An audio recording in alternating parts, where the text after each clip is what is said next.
The United Nations wants countries to declare a climate emergency to lift the sense of urgency in combating global warming.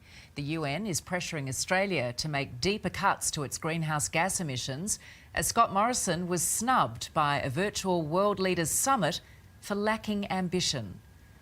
Now to a dire warning. Climate, not COVID, will be the defining challenge of the 21st century. Far worse, far more destructive, even than coronavirus. Overnight, 70 world leaders gathered virtually to lift their nations' commitments on cutting greenhouse gases. Can anybody still deny that we are facing a dramatic emergency? Scott Morrison was denied a speaking slot because of Australia's perceived lack of ambition.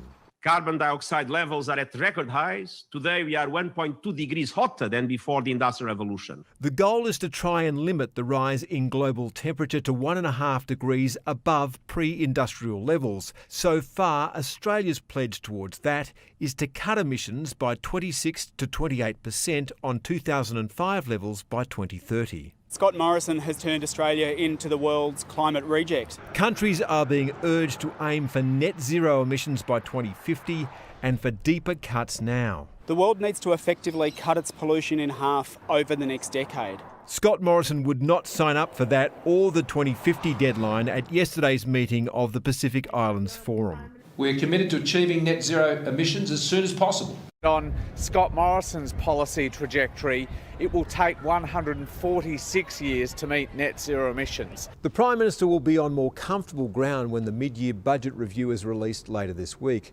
It will revise down the expectation that unemployment will peak at 8% by Christmas to a figure closer to 7.5%. Chris Ullman, 9 News.